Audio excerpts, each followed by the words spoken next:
Sure. Wait, that was the wrong answer, wasn't it?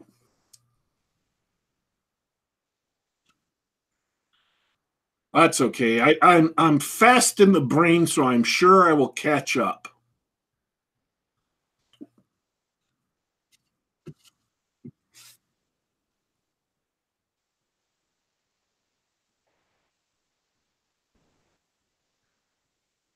Thanks for having me. Excited to be back.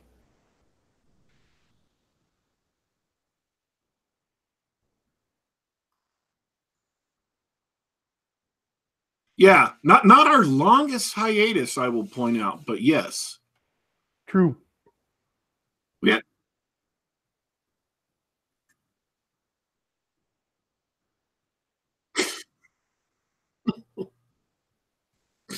We're doing a quiz show about giant robot anime. So we probably expect most of you to do really, really good at that. But we're going to throw in a few ringer questions about sports just so John can win.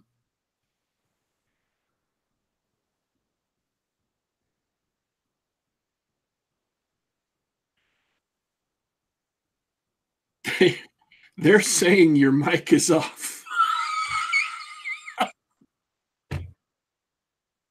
Oh, this is awesome. This is better than the best ever and then some.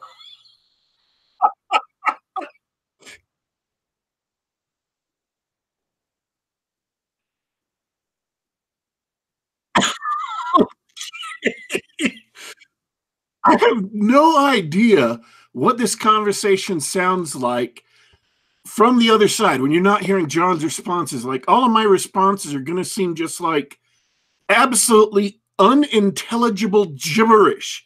All right, let me start this then, I guess. If John isn't getting hard, let me start this then. This is Geek Gab with your hosts, John and me, Daddy Warpig. We are back. Geek Gab for Tuesday, February 12th, 2019. Happy Blade Runner year, folks. If you have watched the movie, and I've seen like all 5 of the cuts of the movie, 2019 is the year in which Blade Runner takes place. And so I am, of course, expecting a lot more rain in Los Angeles. I am expecting giant blimps with TVs on the side, biological androids, and colonies out in space, because otherwise I will have been cheated. Special guest on the show today, our former fellow host, Brian Niemeier, who has written a book, and this is where that sort of attempted joke came from earlier that you only heard half the conversation. He has written 2 books about giant robot mechs, fighting machines, and he's here today to talk about his current Kickstarter. Now, I hear that's going really well. Yeah, we're over 80% funded. It's only day 2. So it's going really strong. And first of all, I want to ask the chat, since we had some technical issues. Can you hear me now? Am I coming through, chat? There's a little delay here, so I'll just keep talking. The people in chat have already said that they heard you. Okay, because some were saying that they didn't. Okay, we have confirmation. Excellent. Yeah, I'm doing a crowdfunding campaign on IndieGoGo for Combat Frame XSeed Coalition Year 40, the sequel to my hit martial thriller, as the Pulp Archivist called it, Combat Frame XSeed. Maybe we should be asking him, but why did he call it a martial thriller? Well, that's one of those insights that you as an author only really get after people have read the book. and I've had a chance to reinterpret it and bounce it back at you. So I never really know what to call my books exactly until I get feedback. So I call it Mobile Suit Gundam meets Tom Clancy, because my aim was not just to mimic and ape the tropes of either real robot series like Macross or Gundam, and just do kind of like animated MASH in space, or to do Space Marines caught in the trench warfare grinder of more like BattleTech or Western mecha. So I wanted to kind of take the best bits of both and combine them and do my own thing. So it's me. I love lots of shifting alliances, backstabbings, plot twists. So just taking those elements and running them through my brain, you end up with all the great giant robot action and explosions, but also quite a bit of intrigue and skullduggery. Now I'm going to jump in here because I have a feeling they can hear me now. Well, let's hope. Let's hope so. I think that we had more technical issues in the first few minutes of the show than we typically do in like an entire show. It was just really impressive. That's why I was laughing. All right. Chat confirms problem solved. Thank you, guys. I need to mute for a second, so I'll be back. I did my first proper Geek Gab intro, too. It's completely lost. Completely lost. Yeah, they're going to text me earlier. Yeah, John, that wasn't so great. About Combat Frame XSeed. So as usual, I'm coming from the perspective of someone without the background knowledge. I mean, yeah, I watched Voltron as a kid, but I wasn't into the mecha stuff.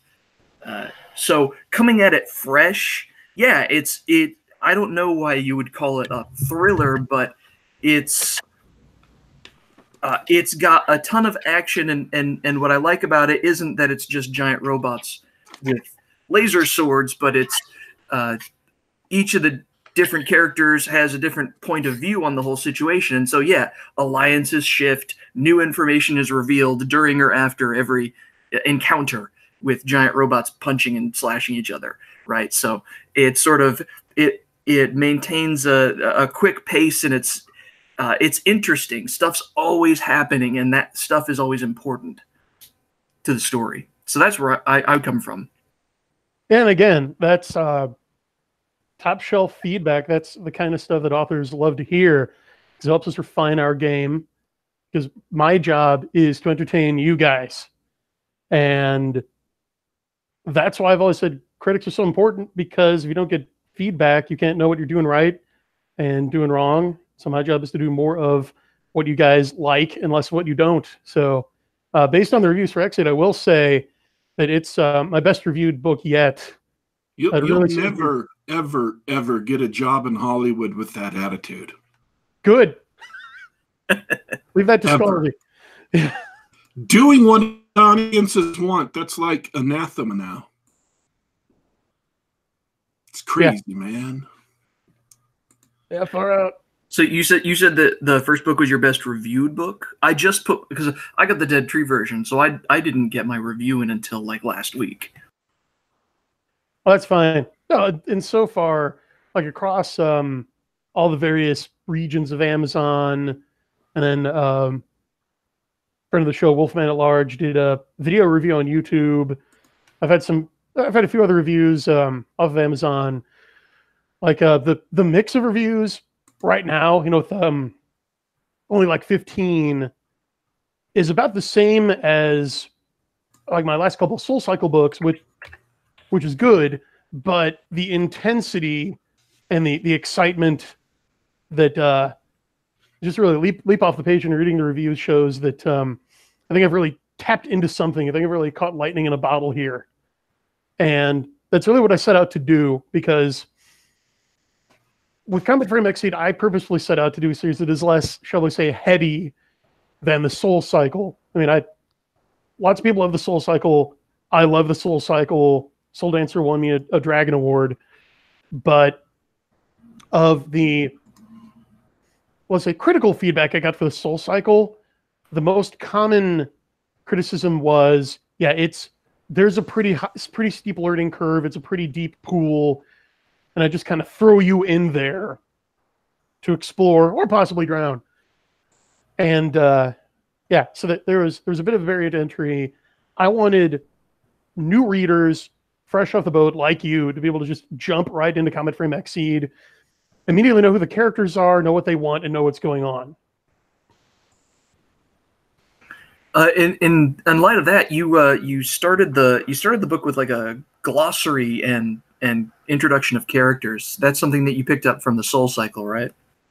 Yeah, actually, our good buddy Jeff Dunteman, editor, publisher, and author who's been on the Gab before, suggested that to me as a way to kind of mitigate those same issues in the Soul Cycle, because he read an Ethereal and Soul Dancer and loved them, and said, yeah, what I do is I would move the glossary to the front and include like a list of Dramatis Personae, because he does that in his books.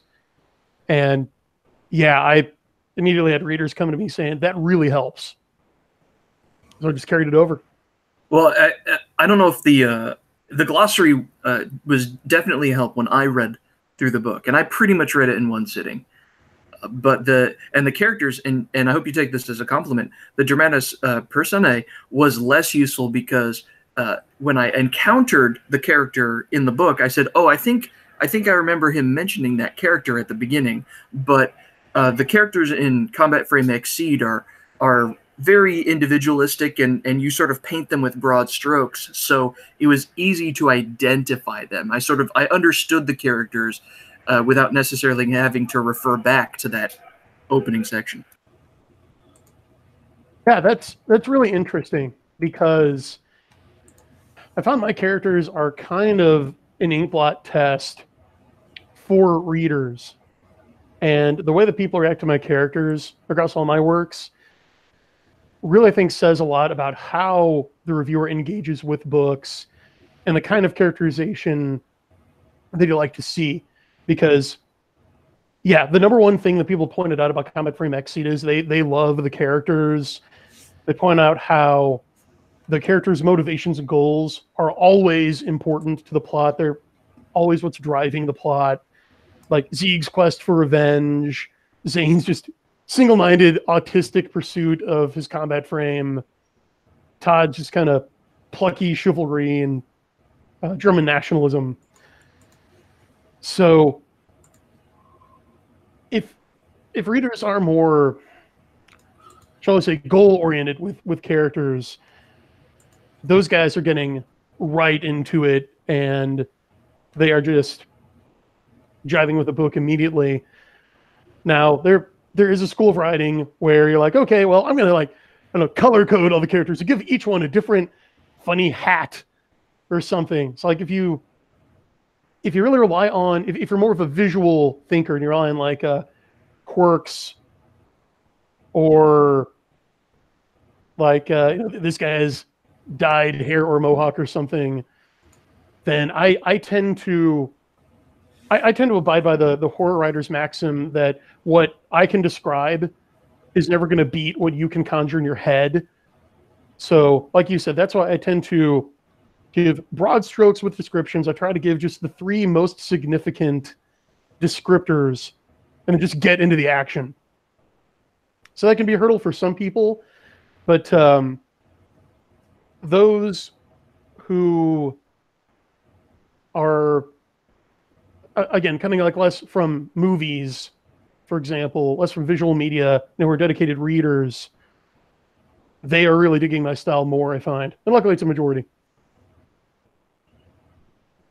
Well, that's really cool. And I think you've done both because many of the characters in the book, and this is a spoiler, many of the characters have their own personalized custom combat frames that they pilot. I'm sure everybody reading it kind of has a favorite. Yeah, Zane has emerged as a pretty clear favorite. I don't know, which was your favorite character? Oh, take a guess. Oh, for you? Yeah. Okay, well, I might be wrong. I'm going on a limb. All right. I'm going to say Griff Larson. Griff Larson. Close. I liked, and I'm actually blanking on his name right now. The French prince. Oh, Jean-Claude. Yeah, I should have guessed Jean-Claude. Yeah, yeah. I was behind it. That might have been his choice of mech. That kind of hooked me in. Now, how did you come up with that mech? Was that one of the fan designed mechs, or was that one of your design? That is not my design. That was designed by a buddy of mine who is actually a visual artist. He did the cover for my Strange Matter anthology, which you can find now on Amazon, and which also contains... Oh, so here's a special Easter egg exclusive for you Geek Gab listeners. If you've already read the first book and the CY2 Gaiden bridge story that connects Combat Frame XSeed and Collision Year 40, and you want more, check out Strange Matter, because the story Anacyclosis takes place in the XSeed universe, and it bridges Coalition Year 40 and Combat Frame XSeed S, the third book. Is that the short story set like in a far-flung colony somewhere? Yes, it is. Ah, I remember that story. Very cool. Very cool. Yeah. But I was thinking we've got Bradford Walker and who said that? DJ Schreffler in chat did a fan design. He designed the one of the mechs we see in the book, right? He designed the Kurfürst, which is partially inspired by Veillantif, which is Jean-Claude's dueling combat frame. And yeah, DJ was one of our backers from the first IndieGoGo. He bought the Build-A-Mech, but two of which are available, guys. If you like DJ's Kurfürst design, which people live in the chat can see in his avatar there, I'm offering 2 chances to design a canonical mecha that will be in the book, and we'll get our great concept artist Art Anon to do a draw up for you. But anyway, yeah, DJ said, I want to do something like Veillantif, but the German version. And so he came up with this awesome mech design with like the winged helmet and like a Zweihander heat chain sword. Just, yeah, I couldn't help but picture Siegfried from Soul Calibur, 30 feet tall. I think DJ's going to be pleased to hear that, because that's basically what he told me. And then that appears in the CY2 Gaiden story that is exclusive to my Nova Frontier XSeed newsletter subscribers. And you can sign up for that in the back of the ebook version of Combat Frame XSeed. And when Collision Year 40 is released, there's going to be another link to sign up for Nova Frontier in the back matter of that book. Now, I'm going to go out on a limb here and judge DW's silence to indicate that he has yet to read any of the stories. No, people know that. People know I'm neck deep in big, huge, massive project, which is coming along swimmingly. I am so dang excited. Good. I will reveal that it's not just a role-playing game. I'm doing some stories for it, and I've got the first one plotted out. I've been working on that this last 3, 4, 5 weeks. But my point in saying this is everybody knows I have no space for like recreational reading. Every single thing I do, every movie I watch, every game I play, every book I read is focused around the project. So it's not a personal thing. Like, I don't read anything. I don't even read books I like. I spent like $15 to buy the Larry Correa E-Arc for the new Son of the Black Sword trilogy, like, 5-6 months ago?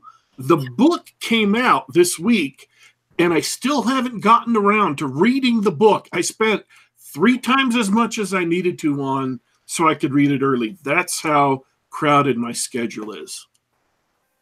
Oh, man. Excuse.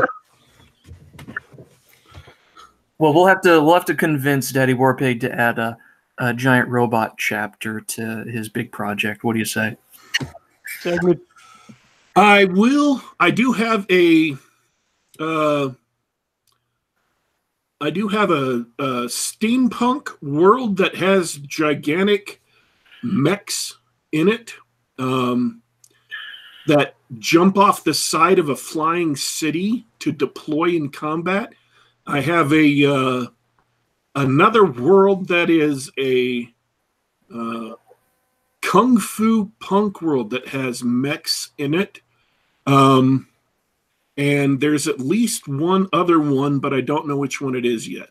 So yeah, I have a battle at an airport in Los Angeles between steampunk mechs and sleek, like Robotech style mechs that without the transforming.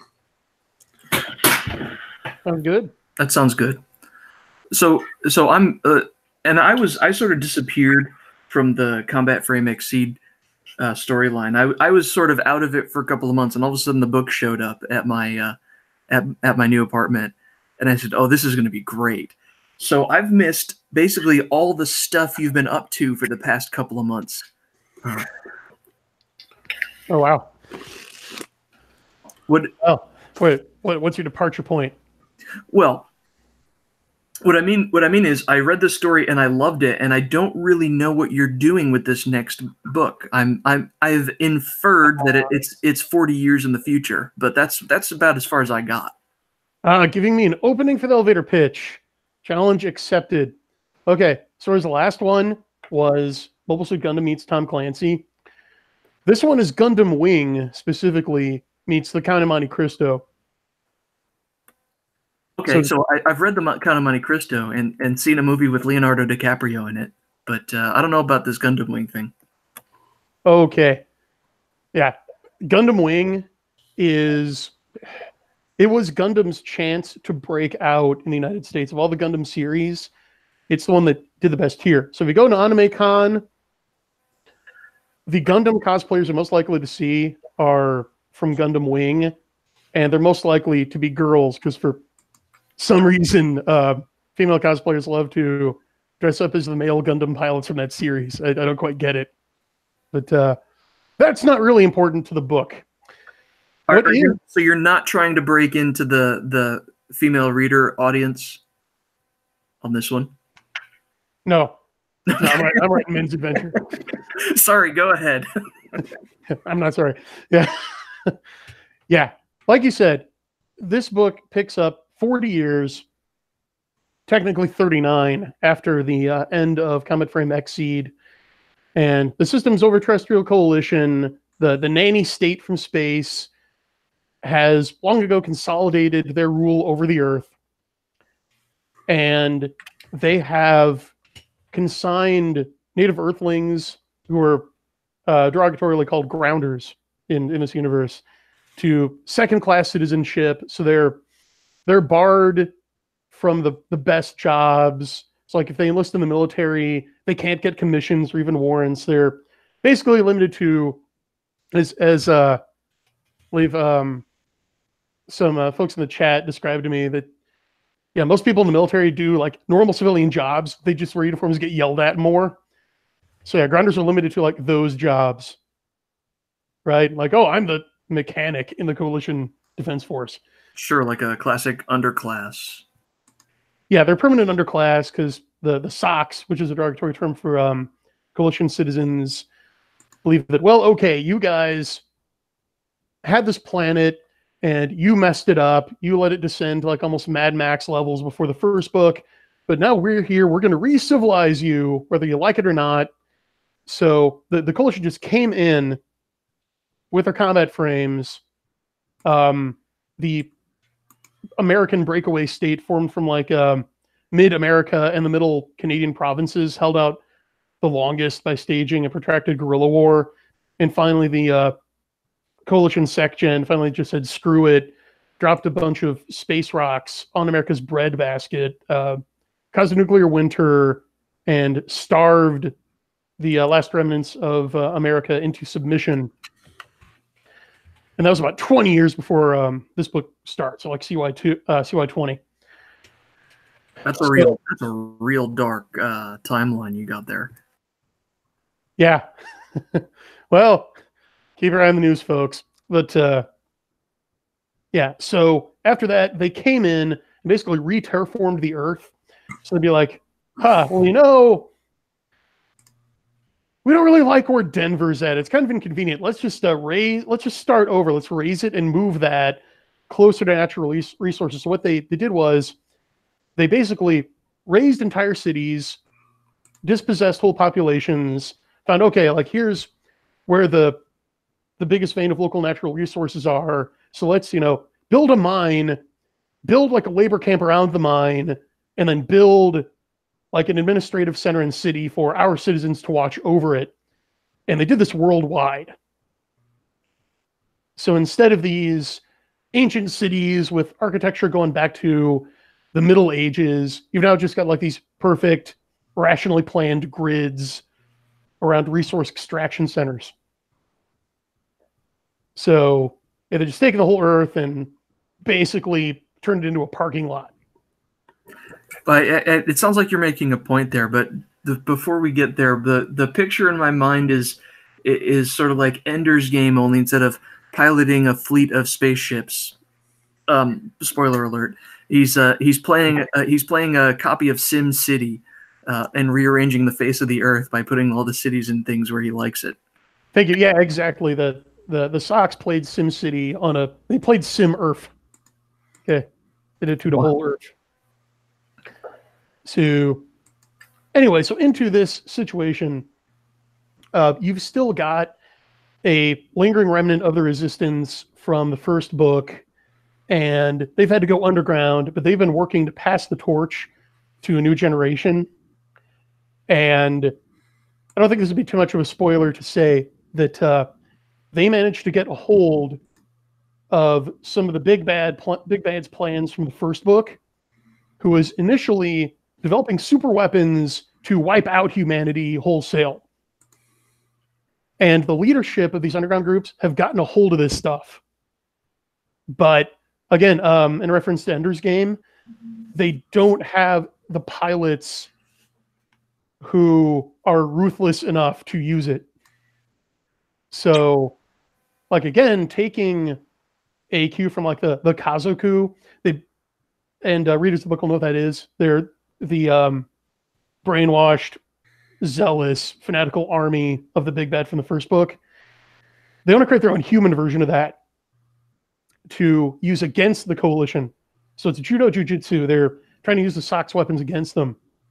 And they've started this secret, highly clandestine training program to bring up these suitable freedom fighters from birth, but who don't know that they're like living in a simulation, that their lives are a grueling, brutal military training program. And one of these cells, the one we focus on, is based out of the Brussels Service Academy in what used to be Belgium, and it's now the Coalition Western European region. And this is where I take my cue from Gundam Wing, because most of the main characters are teenagers. But for the same reason as Ender's Game, that they're malleable enough, they're adaptive enough to be able to do what needs to be done, really without questioning it. And I don't really spoil too much more, but yeah, at some point, these crazy kids might get a hold of some world-destroying super weapons and wreck civilization for the better. Wow, that's and you're walking a fine line there, because my other admittedly limited mecha exposure is to another set of teenagers in Neon Genesis Evangelion. I can hear the boos and the hisses from chat already. But so are you writing a coming of age story for these child soldiers, or are you avoiding some of the pitfalls that Evangelion leapt into? Yeah, I'm trying really hard to avoid the pitfalls of Evangelion. I honestly did my Eva stuff in the Soul Cycle, really got that out of my system. So, no, we're not going to be seeing like angsty, emo teens who really have no redeeming qualities getting stuffed into cockpits against their will. because it's more of the real robot genre with XSeed. What I am doing is showing some of the guys who are on the periphery, who just kind of get caught up in it, because like these teen super soldiers do have allies who have not gone through the same stuff as them, but every military needs support, right? So I do have a couple characters who are just like Joe teenager from next door who get caught up in this, and we do see how they react to seeing people incinerated in front of them and having to incinerate people. Because what I am trying to avoid is, D&D players will be familiar with this, the fact that every D&D character is a sociopath. Oh, murder hobo.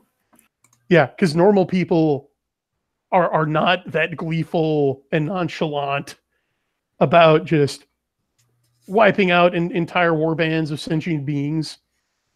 If you don't at least get the shakes or some nightmares afterward, you might fail the void comp test there. So yeah, because I'm taking relatively normal characters, at least some of them, and throwing them into a visceral, irregular, really terrorist campaign. Yeah, there are going to be some scars from that, and I'm going to show it. But it's not the main theme. The main theme is revenge. I like it. I think the 40-year jump is sort of interesting. Is there, aside from it's obviously you wanted to sort of accelerate the conflict and have a slightly different setting. Is there any particular reason why you made such a big jump? Like why couldn't this have been 3 years later or 10 years later or something like that? Like why a whole generation basically? Yeah, because you know how I actually wrote Soul Dancer first, and then realized I need some background info. Let's go back and write an ethereal. I did it again. Oh boy. Yeah. So Go Engineer 40 was actually the story I wanted to start with, and during the outline phase, I basically finished the first draft of the outline and realized, I'm gonna need to go back and fill in some of this stuff, or no one's gonna understand the context. And I actually did both about the same time, because both the Soul Cycle and Combat Frame XSeed go back like 15 years. I would stagger it. So I outlined Ethereal, like, okay, I'm tired of this philosophical horror stuff. Let's do some giant robots. Then outline Coalition Year 40, or rather outline Soul Dancer, outline Coalition Year 40, outlined Ethereal, outlined XSeed. Oh, I see. Yeah. Well, it's always better to get a backstory book like that out of the way right at the beginning, and until you never want to wait until after book 5 of a really big series to screw everybody out of book 6 and go back and write a prequel nobody cares about. It seems like a reference, but it's good advice for anybody. Yeah. You don't want to be that guy to just write a prequel and suddenly all those things that everybody thought was cool in the first book really lose all that interesting, all that interest. Yeah, and the reason that it takes a whole generation is I wanted there to be a reasonable amount of time that passed to get everything in place. So really, it is based on my best shot at the real world logistics. How long would it take an interfering space empire to transform the face of the Earth? How long would it take to get this clandestine pilot training program rolling under this nanny surveillance state's nose? So, yeah, the good guys, for want of a better term, had to act really slowly and super carefully to avoid detection. I wanted to switch gears a little bit because it sounds really. I really like the first book so much that I'm probably going to check this out, but I'm curious to know about how much of this setting we're going to see, because you've mentioned book 3, and over the past year, the past few times we've spoken, we've talked about how you and a lot of other authors are emulating In fact, I remember seeing John De La Rose hanging out in chat earlier. He's doing the same thing. He's writing as many different things as he can and sticking to like a 30-day, 45-day release schedule.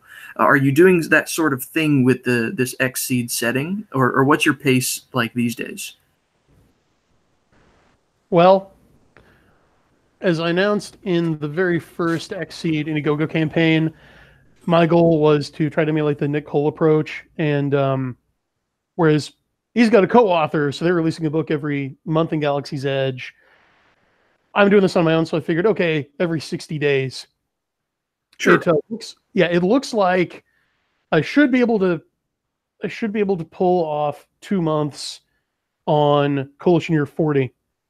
So I'm looking for that to come out next month.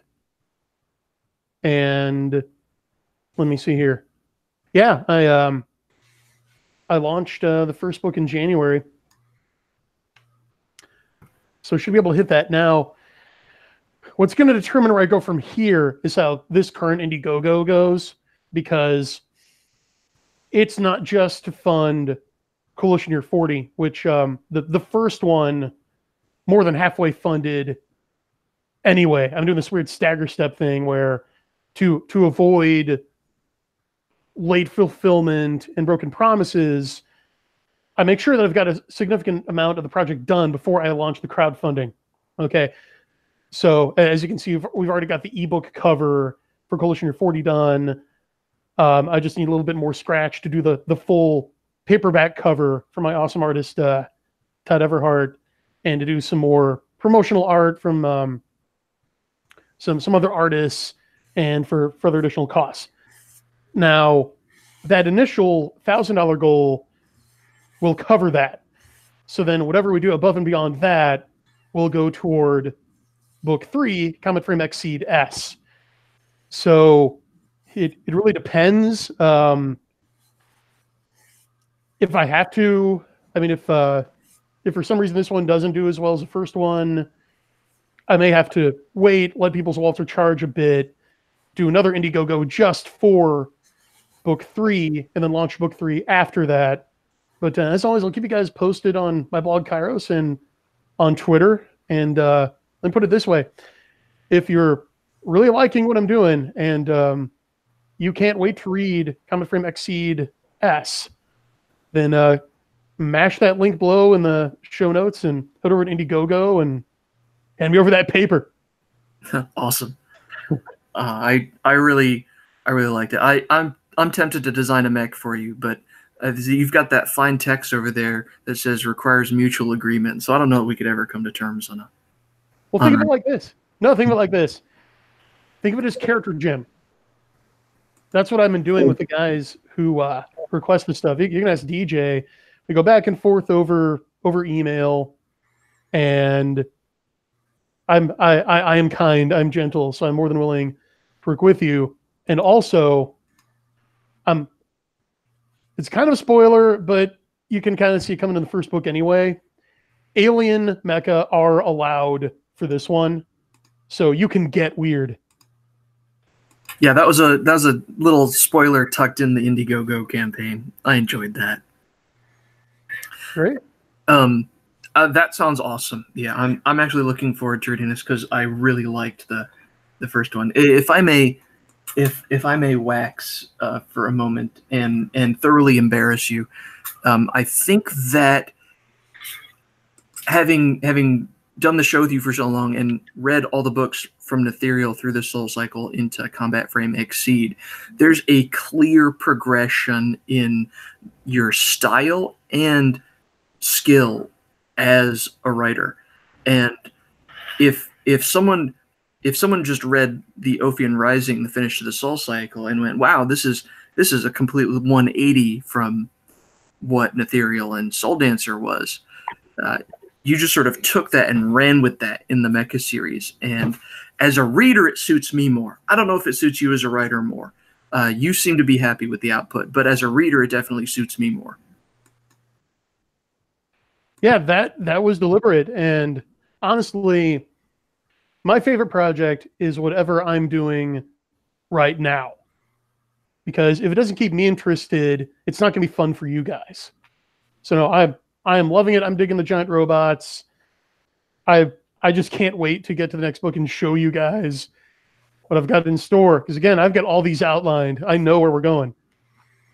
And actually, your fans and all the Mecha guys, they've been hanging out in chat the whole time. They love this stuff. They've been talking Gundam and Votons and whatever else this whole time. Yeah. I'm gonna ask the unasked question that everybody in chat wants to know.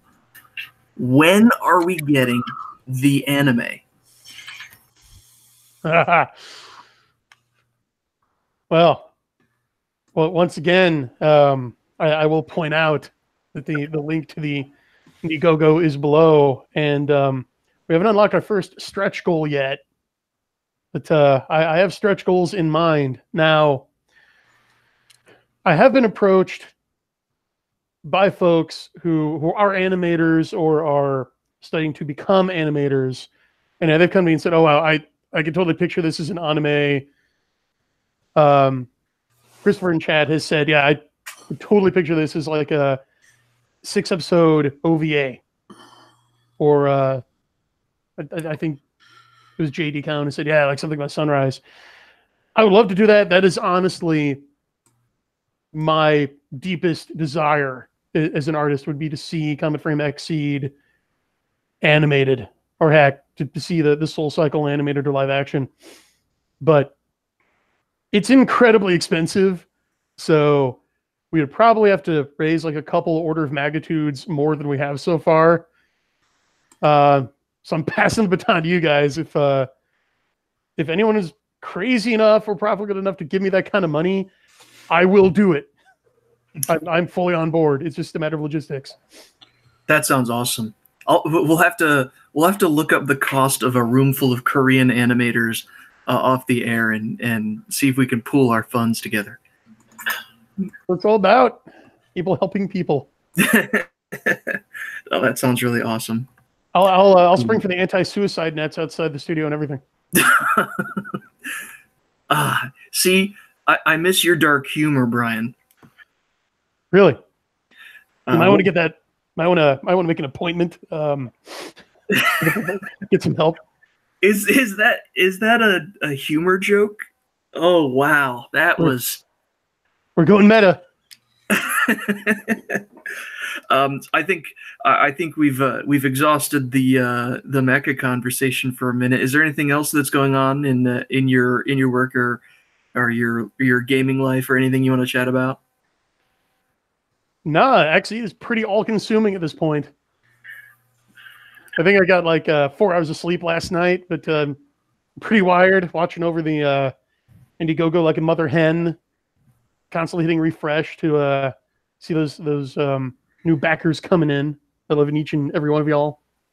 The thing that people who want to be writers should realize is at a certain point, the sheer necessity to get things done means the project swallows up the rest of your life.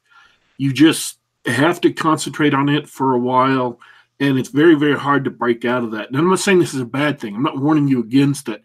I'm just saying you ought to be aware of it and prepare for it. Because you're going to have to break out of that for a few things, like if you've got a spouse and children and a job, but at some point it's going to envelop everything because there's just work you have to get done, and now is the time to get it done. Absolutely. You're in pure monk mode right now. I see how it is. Yeah, I mean, look, that's the price. I mean, I'm talking to you guys from my home office right now, you know, the scriptorium as I call it, and I get to get up every day and come in here and work my butt off for you, instead of having to get up in the cold. I'm in Illinois right now. You guys who are Larry Korea fans may have been following this Polar Vortex tour, where his flight to Virginia out of Illinois was delayed by like 6 hours. Because yeah, every winter this place turns into a skating rink. We don't really get the nice fluffy snow like they get further north. It just rains and then freezes.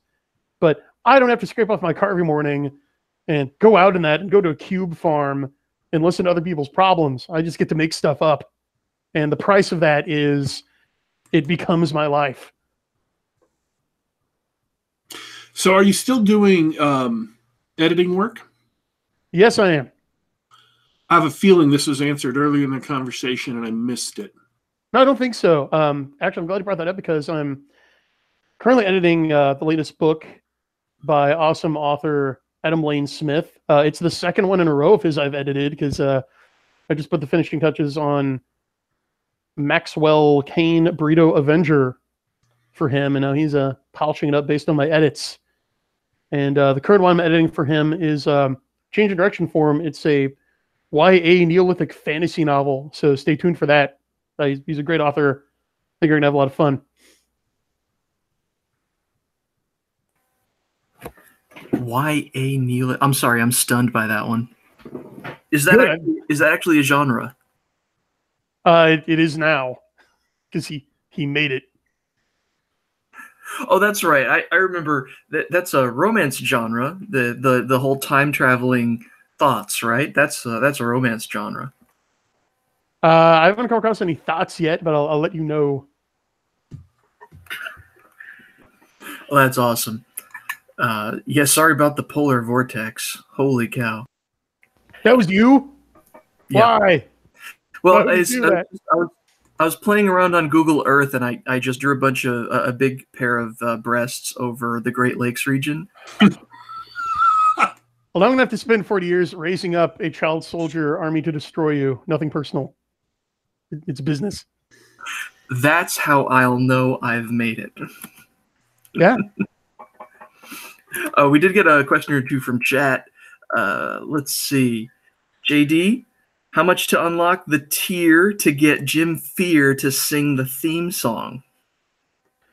As before, that is going to be $5,000. So a little preview for you. But at first, go ahead. Jim Fear is a popular guy. Yeah, when we hit 5,000, just like last time, which we didn't quite make it to, we got close. He's going to do an audiobook. We'll have to start with the first book, but yeah, we'll do a Combat Frame XSeed audiobook, and he has agreed to sing. I don't know. I got to check with him and make sure that promise is still valid. But he might have been drinking that day. So yeah, let's get cracking. Let's hit that first $1,000 mark, and then we'll start unlocking the stretch goals and get the ball rolling from there. Yeah, if Jim was sober that day, he might have made promises he didn't intend to keep. Yeah. I hope he listens to this. That's a good one. Yeah, we should be going on his show. We'll send him the link. He's too busy doing his own show. Kevin Jarrahs asks what sounds like an inside baseball question. Do we have a char for this book? Yeah, what is that? I saw that in the chat of the Gundam discussion. What the heck does that mean? Oh, I get to explain a char aznable. All right, chat, strap in. So I know there's some guys in there who are going to be able to correct me on this, but okay. It's actually Char. It's a Char Aznable, and he's the iconic main villain from the original 1979 Mobile Suit Gundam series. Now, to get an idea of this guy's cultural impact in Japan and on anime in general, we really don't have an analog of Char in the West here. So, like, basically, try if you can to throw Darth Vader and Mr. Spock into the telepod in your head, right? And the result would come close to Char Aznable's cultural cachet in Japan. I mean, the guy has his own monogrammed brand of Levi's jeans, his own like shiny red MasterCard. He's basically everywhere you want to be. He's fabulous. And so in successive Gundam series, some of which even take place in alternate universes or timelines, arguably, there's always a character who is the Char. If you go through every Gundam series, it's a constant. There's some guy who more or less fills his role. And identifying characteristics of the Char are, one, he's almost always blonde, either just like golden blonde or sometimes platinum blonde. Sometimes some Chars have white hair. Like Zex Marquise from Gundam Wing is probably the most prominent and best Char who's not actually Char. Usually masked, at least part of the time, although that's not necessary. Sometimes you can substitute a pair of aviator sunglasses, and usually has a complex relationship with his family, almost always has a sister that is either a motivation for him or a source of conflict, who may even be trying to kill him or vice versa. By now, if you've read the book, you can probably figure out who the Char is. Oh, and the biggest signifier associated with the color red, usually wears red, always pilots a red or sometimes mirrored metallic mobile suit. Oh, well, okay, sure. I mean, given that description, that's pretty easy. Yeah, even people who haven't read the book, if you've read the prologue that you spoiled on your blog, you've already introduced the Char to everybody. Yeah. The Char for Combat Frame XSeed is really obvious. All the Gundam fans who read it picked it up right away. And yeah, there is a Char in Coalition Year 40. I'm going in a slightly different direction with him, but he more or less fills the role. So yeah, the goal is that there will be a Char in each book. That cultural phenomenon thing's really weird. How did American fans like you guys pick up on that character? Because he obviously is meaningless to us. It's hard to describe. It's like, how do I describe being in love to someone who's never had the sublime experience? I had a buddy on Twitter, not John Dacre, I believe he's a friend of the show, watch through Mobile Suit Gundam for the first time, going completely virgin, and after he got done, he just gushed about Char. He's like, oh, good Lord, how could I forget this guy? It's so cold and calculating yet appealing. Like, wow, what a villain. So it's like being told what the Matrix is. You have to experience Char for yourself, and you'll get it. All right, I may have to do that on my own. I highly recommend it. Watch the 3 Mobile Suit Gundam compilation movies. They boil down the first series quite well. Cool. I think we got a couple of questions from Bradford Walker in chat. He doesn't want to skip to the anime yet. He wants to know if there's any word on a comic adaptation. Again, see my answer to the anime question. Only like take a 0 off. It's just it's just a question of logistics. Would love to do it, but yeah, artists are expensive, rightfully so. And comics are in a really weird place right now. I can't tell if they're dying or they're really hot. They're already dead. Yeah. The corpse just hasn't stopped moving yet. Not that they're going to stop publishing comics, but the current comic book industry, as it's predicated with single issues of magazines being sold in physical stores, is going to have to be radically revamped in the next 2 to 3 years. It's just going to become an unsustainable business model. Yeah, I will totally co-sign that. And in fact, I'm partial to the theory that when you start seeing SJWs infiltrating an industry, most people may have the chicken or the egg equation backwards, that it's actually a sign when that happens that the money has left the industry, that it's already dying. So they are more like maggots on a corpse, as DW said, than like a virus that invades and kills the host. The host is already dead. So yeah, comics basically died in the 90s. Well, that's too bad. In fact, I was just talking to Daddy Warpig before the show. I've never been a comics guy, so I don't know.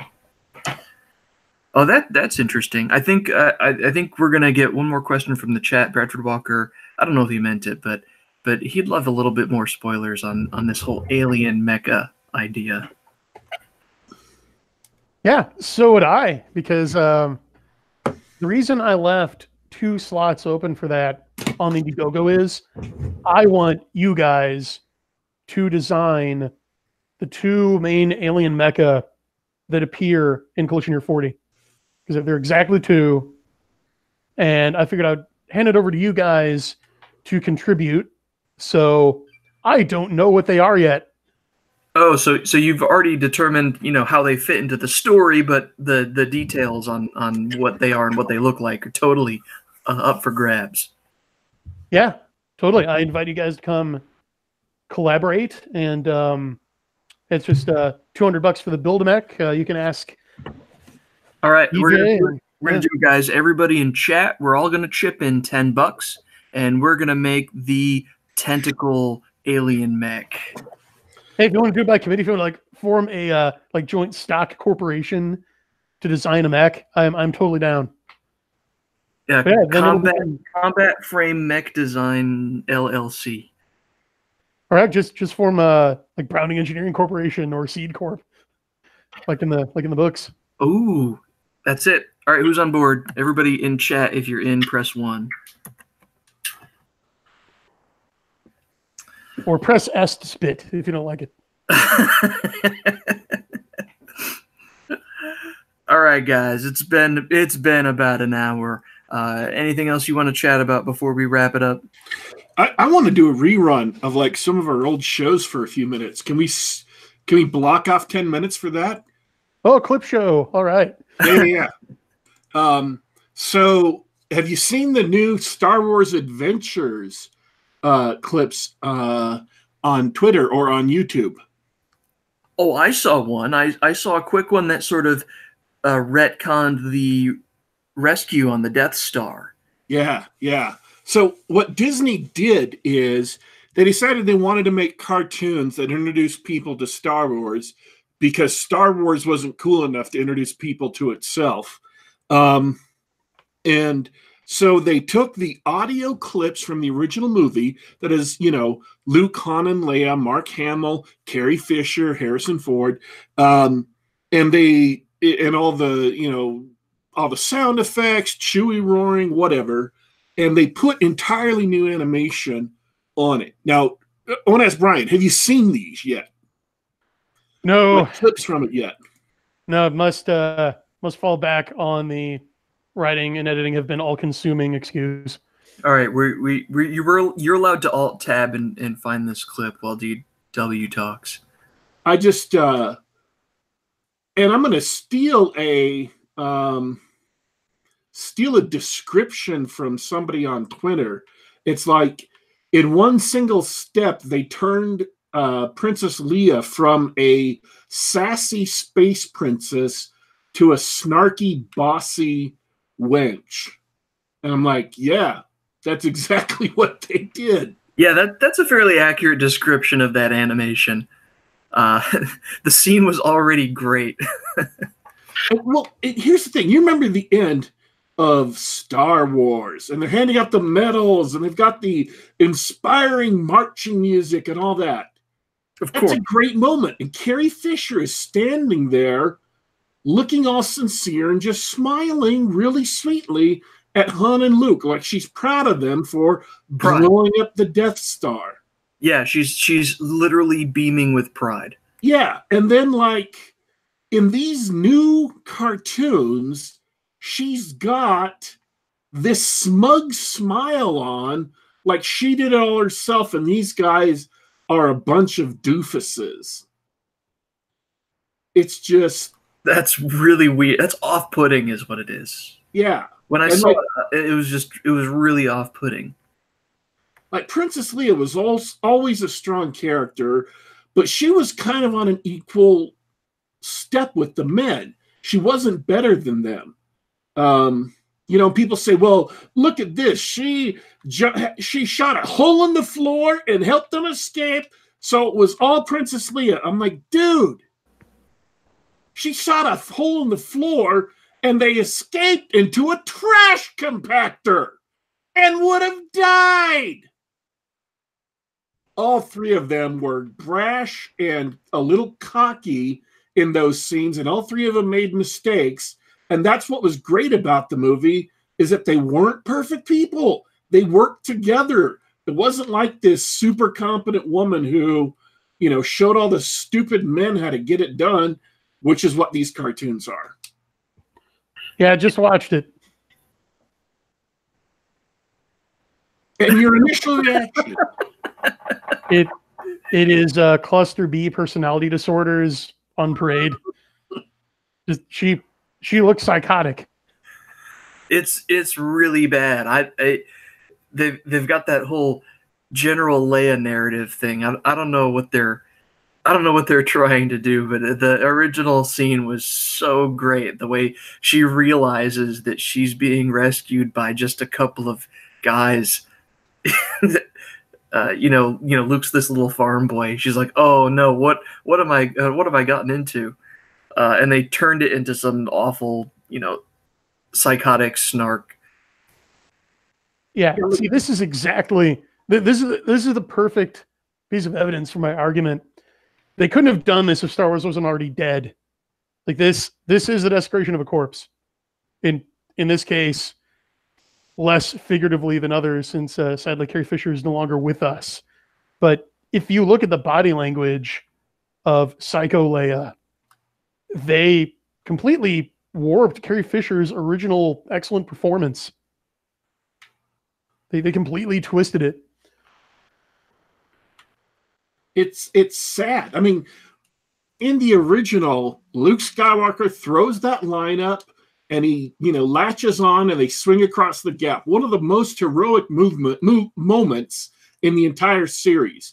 And in this one, Luke gets all tangled up in the line because he's such an incompetent, and Princess Leia has to go in and save him because strong female characters require that men be denigrated. Yeah, exactly. It's vandalism. Yeah, I just thought that was. I don't know when we unlearned this lesson, but that was one of the greatest things about Princess Leia, where she had the temerity to just stand in Vader's face and insult him as she's being dragged off to the gallows. And one of the reasons why Boba Fett became so popular was because the way he had the backbone to stand up to Darth Vader and complain about the treatment of Han Solo, right? That sort of thing. Like that, you respect those characters because of that. They don't have to be super competent, kick ass, do everything themselves type of characters. That they just show a little backbone, show a little grit. I know Brian probably knows this better than I do, but someone in the Pulp Rev circles just wrote an article on their blog, which is like the bumbling men and the women who hate them. Yeah, I believe that was author Alex Elaine, who I've also edited. Also a great guy. Yeah, and it's a great post, and it's perfect. I mean, it describes like Ant-Man and the Wasp, which we called out on the show, obviously, but still, it's a great description of just what modern culture has turned into. But we're speaking of corpses, we're beating a dead horse here. This is something we've noticed in, did it start in sitcoms? It may have. The bumbling male figure is a staple of sitcoms. And it's that sort of idea of a character just carried over into all stories. Instead of just being a stupid sitcom trope, it's as if everybody who writes this stuff nowadays grew up only watching The Simpsons or Family Guy. Yeah, what's really interesting is tying together both sitcoms and comics. You can tell that the emasculation of father figures and heroes was deliberate by looking at the early mistakes of the media figures and the television and screenwriters trying to do this. Because look at All in the Family and look at Watchmen. Okay, Archie Bunker was originally created for you to hate. He was supposed to be the villain. He was the foil to Meathead. and people accidentally loved him because our cultural enemies don't know us, right? They hadn't learned yet that they need to be more subtle about it. Same thing with Rorschach. Alan Moore wrote Rorschach to be this right-wing weirdo, smelly, violent bum that you hate, but accidentally made him the only guy in the story with any integrity, so people love him. But yeah, they've learned since. They perfected the formula. See, the problem is that Archie Bunker reminded everyone of their grandpa, who was, maybe a little bit racist, but he wasn't actually a bad person at all. He just had attitudes of his time. And then when he had the opportunity to, he proved himself to be a decent guy. That was their mistake, is making him a decent guy. Yeah, like remember the episode where he personally baptizes his grandson? That one's stuck with me. Crickets. Yeah. Yeah, exactly. Because they don't want you to remember that. They want you to remember, the old coot in his recliner, complaining like about the Italians and stuff. But it hails from a time when Americans as a whole, if not the radical left, just Americans, could disagree about things without hating the other people and wanting to destroy them. I mean, and look at Leia in that clip. She hates Han and Luke. She's hitting them. Yeah. Just like glowering. She's got pure contempt for the guys, pulling her out of the fire. Yeah. I just, so anyways, let's see. There was, what do you think about the anti-publicity campaign that Brie Larson is waging for Captain Marvel? Are you referring to the fact that I've seen one commercial about it and nothing else about this film? Well, Brie Larson has said just today, I think, that she wants to make sure that on her publicity tour, and this is of a piece with all the other things she's done since she got this, much, much, much coveted position as Captain Marvel. She wants to make sure that the press on her publicity tour are not overwhelmingly white male, because she's noticed that they are in other press tours for Marvel movies. She does not want too many white males in the press.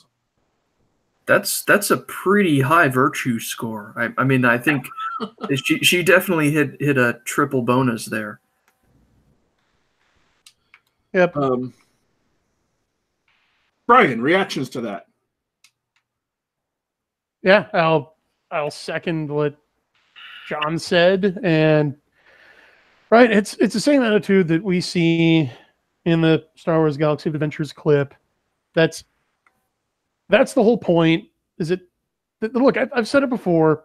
These people hate you, guys. This might come as a shock to some longtime fans of Marvel Comics or fans of Star Wars, fans of Hollywood in general. They really do hate you.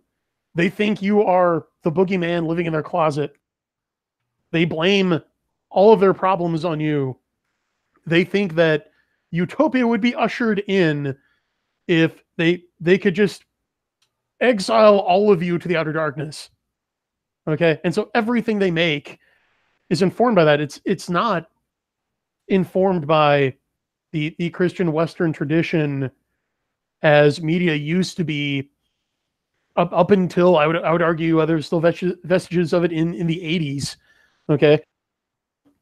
Hollywood and almost all artistic endeavors, at least in legacy media, have been infiltrated and are now informed by this hysterical death cult that just hates you. Well, I mean, I think I've got some hope for the future, because it maybe get a little worse before it gets better, but the mask is off. I think the true fanatics do in fact look crazy to most people. You can see what's happening in places like Virginia, where they can't figure out who to impeach or remove from office and why. It's I think it's gonna get better pretty soon, but it'll get a little worse first. I'm going to jump back to an earlier part in the conversation. I'm going to need to let you go, so we're not going to stretch this out much longer. We just wanted to give the crowd a little taste of the old school Geek Gab here. When you were talking about SJWs being a sign that something has already died, what that reminded me of, which is the perfect analogy, is that human beings have on our bodies viruses that can't hurt us because we're alive. Mm. But as soon as we die, we lose all resistance to those viruses and they start consuming the body. And so you get things like rigor mortis and eventually, putrefaction. And what you're saying is kind of analogous. As long as the media or the companies were confident enough in their ideas, were invested in the ideas of serving the consumer, and did not give in to radicals who basically loathe and hate their customers or who pursue ideological virtue signaling, then they were fine. They were resistant to that. The body died when they lost that resistance, which is when they began hiring SJWs or allowing SJW attitudes of abuse towards fans and things like that to flourish among their workers. Brilliantly said. Yeah, these parasites have always been there, but while the spark of life remained, the immune system could fight them off. But Elvis has left the building. The spirit has fled, and in the case of Hollywood and television and comics, it is Christendom. Okay, it's the Holy Spirit. He doesn't go where he's not wanted. They've made it pretty clear they want nothing to do with one of the three main pillars that built the West. So, yeah, they're withering on the vine. And, those natural flora and fauna are now just taking over and leaving a moldy corpse.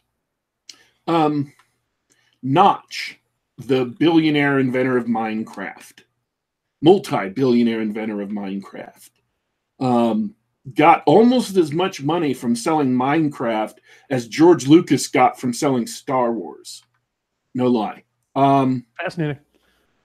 He sent a tweet out recently that was, may our thoughts and players, now thought is T-H-O-T, thoughts and players be with you always.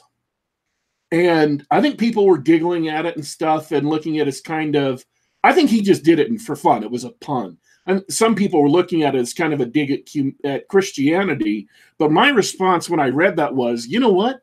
If you've read the Bible at all, you have to admit that that is absolutely a true statement.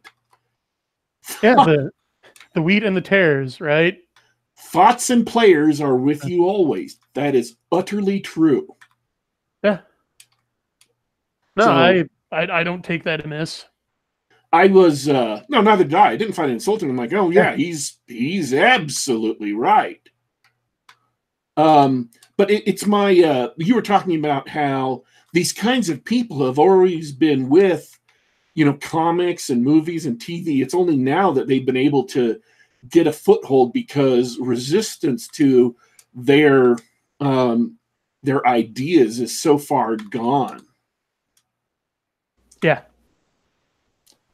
Thoughts and players are with you always. It used to be that we could see them for what they were and resist them, and now we can't. It's kind of sad. Yeah, it's really sad, but there are cycles. Right, there are always cycles. We are getting about to the end of, if you look at history, how long civilizations tend to last. It seems like human beings can really only keep civilizations going strong for 250 to 500 years. So, it might be time for a cleansing forest fire in Minecraft. that brings about a second spring. So I think the interesting part from that perspective is that we've got an interesting set of technological challenges and weapons that whatever happens in this next cycle, the collapse isn't going to look the same, is it? No, it can't really be the same because Rome could disappear, and there is empty space for people to live and move to. That's not the case anymore. The planet's kind of full. Yeah, I think I'm gonna blow your mind a little bit here, because I was actually recently reading a travelogue by a Roman citizen living in the last days of the empire. And what really jumps out at you is he had no idea the big picture. He had no idea what was going on. Like, he saw the symptoms. I'd be like, oh, well, we tried to make port at Herculaneum, but the harbor was silted over, and we couldn't dock there. Or we tried to travel along this section of the Appian Way to Ravenna, but it was washed out, and no one had repaired it. Right, so he keeps coming across all these signs of decay, like highwaymen, unscrupulous local officials, just infrastructure falling apart. But it didn't occur to him that, wow, my civilization, really, I believe that Rome has the record for being the longest lasting we've ever managed as a species. In the West. Yeah, I believe worldwide even, but China, I want you to make your point. I don't need to argue about it. No, yeah, I don't know. It's debatable. I'll tell you what, I'll grant that. In the West, it's over. And here's the thing. People didn't realize it for like 1,000 years after that. That's why you have all these Western European kings like Charlemagne taking the title of like Emperor of the Romans or Kaiser, or in Russia, Tsar, because they didn't, it wasn't like a Renaissance style nostalgia for Rome, not yet. It was the belief, and they were trying to carry on the continuity of something that was already dead. So that's a roundabout way of saying, I think it's already over. I think we're in a dark age. We're in the process now. Oh, well, I'll tell you what, I want to be a little hopeful here. This is a pretty good dark age in terms of quality of life. I do want to say this before we go. I think one of the things that, whether it makes a difference in the long term or not, it doesn't matter. And I'm going to be pretty bold in saying that, because people are going to be like, what? Life is lived and morality exists moment to moment in the heart of human beings. If you will forgive the seemingly, self-impressed or self-important tone of that. I'm not trying to be. I'm trying to be simple and clear and humble as I can. Life is lived moment to moment in the hearts of human beings, and that's where good and evil reside. And so any time you as a person take up the challenge to live life better and to help other people around you, you are scoring a victory that is eternal in nature, no matter what happens to your civilization. Now, you can fight for your civilization, you can love your civilization, and that's great. That is, wholesome and right. But you are still doing good, even if you're not doing what you think will save your civilization. So I want to say this about popular culture. Yes, mainstream popular culture is corrupted, and it is dead in most respects. Even though there are still some good things that can be had, it's pretty much dead. But in the pulp revolution and in other similar groups of people and movements, there is hope that there may be a new generation of creators who, while not maybe not being able to save all of civilization, at the very least can provide valuable and wholesome and good entertainment for society, and thus win battles that may not seem historically significant but are eternally significant. So that's the hope I see, is a lot of great things, because, and I've said this again and again, and I don't know that people realize exactly how important it is, that the pulp revolution went through its nascent phase where Jeffro was out spreading the word about the pulps, and then it moved into the academic phase where people were looking at history and things like that to find good authors and to find out, you know, what happened to these great authors and all of that, which is still going on, by the way. And then the main core of the pulp revolution moved into making stuff. And that's where the discussion is for the most part right now, is how to get published, how to publish for yourself, how to write, getting feedback and all that. It's very, very practically oriented. It's a bunch of people who are not sitting around pontificating about stuff, fluffing their egos by producing opinions they think are great. It's a bunch of people who are craftsmen and are out there preparing to make the next generation of entertainment, the next generation of fiction, and your books are a perfect example of that. I am deeply touched. You humble me, sir. I'm just trying to entertain folks. Yep. Well, it's working. Brian Niemeier, please have the last word. Well, don't get too attached to what's not for you. Okay. I know I've talked a lot about Christianity, but that's an important lesson we can take not just from Christ, but the Buddha is avoid all greed. Yes, I'm with John. It is going to get darker before the dawn, and you're going to be tempted. They're going to, yes, as JD said, the light shines. But first the darkness grows, and the wheels on the bus go round and round. But try to pray that you won't be put to the test. Hold on to your integrity. And yes, we do live in a time of a standard of living that would make pharaohs blush. But you know what? That itself is a hook in your heart that they will use. Like, look at the fans who still cling to Star Wars, who still subscribe to DC and Marvel Comics, just out of this false hope, right? That are blind to the fact that they are paying to be insulted. So, yeah, like Daddy Warpig said, life is lived moment to moment in the human heart. It's not about stuff. Stuff is passing away. Whoever dies the most toys doesn't win.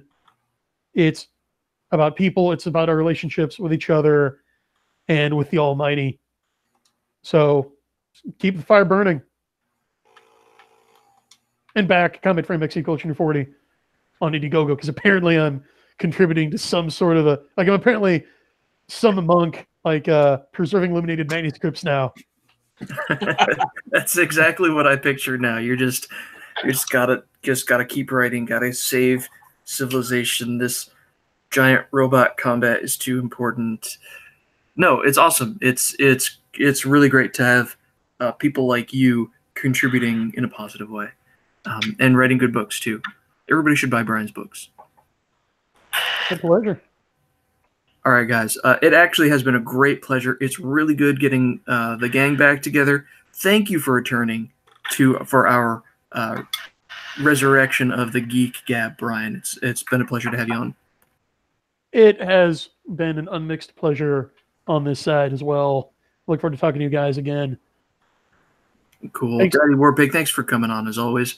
And thank you for doing the intro for me because of technical difficulties. Thanks to everyone in the chat. Yeah, a lot of love to the chat. Thanks, guys, for hanging out. They basically hung out and talked about Gundam robot anime the whole time. So you got a great bunch of fans there. I am blessed to have them. All right, guys. This is John signing off on behalf of Geek Gab. This has been Geek Gab for February 12th, 2019. If you want to listen to more of our shows, just click the subscribe button on YouTube. Don't forget to bell us to get your alerts. We're also found on SoundCloud, iTunes, all other sorts of podcast places such as the Google Play Store, so you can get this episode and others there. And you can always catch us live. Check us out on Twitter. That's Geek Gab Fest on Twitter. You can follow Daddy Warpig on Twitter, Brian Niemeier on Twitter. We've got all of our handles will be available in the show notes. That's usually where we announce our shows, which are not going to be regular, I guess. We'll figure that out in the coming weeks. At any rate, signing off for tonight. This is Geek Gab. Good night, y'all.